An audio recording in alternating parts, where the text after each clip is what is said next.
Vous êtes Gabonais, où que vous soyez à travers le monde, bonne fête de l'indépendance.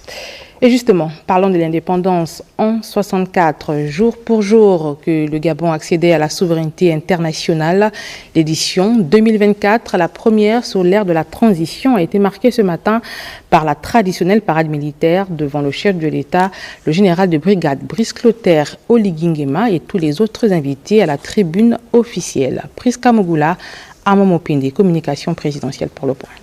Arrivée triomphale du président de la République, chef suprême des forces de défense et de sécurité au front de mer à bord de son véhicule de commandement. À l'occasion du 1er 17 août célébré après le coup de la libération du 30 août 2023. Avec pour thème le coup de la libération du 30 août, une opportunité pour notre essor vers la félicité, le 64e anniversaire de l'accession de notre pays à la souveraineté internationale porte une thématique qui suscite un sursaut de patriotisme, de responsabilité et de changement de paradigme pour tous. C'est donc une parade militaire minutieusement orchestrée qui aura tenu en haleine le président de la transition, la première dame Zita Oligui Nguema, les invités spéciaux du chef de l'État venus de Guinée-Bissau, de Sao Tomé, du Burundi, du Cameroun, de la Centrafrique, de l'Ouganda, de la Guinée équatoriale et de la RDC, ainsi que les populations venues des 4 coins de la capitale pendant 3 heures de temps. Plus de 12 000 personnels de forces de défense et de sécurité engagés dans cette parade pédestre avec, dans un premier temps, la prestation des enfants de troupe du Prytanée militaire.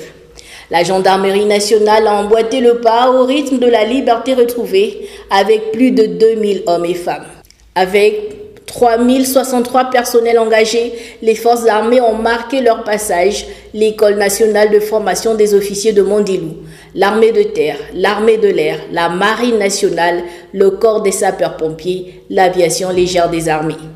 La santé militaire, c'est près de 600 éléments, le génie militaire avec plus de 1000 combattants, la garde d'honneur de prestige, la garde républicaine avec ses 2000 soldats, les forces de police nationale, la sécurité pénitentiaire avec plus de 1000 agents masculins et féminins, le corps paramilitaire des eaux et forêts sans oublier le passage des troupes des douanes gabonaises qui a clos ce défilé de troupes à pied avec un effectif de plus de 300 personnes.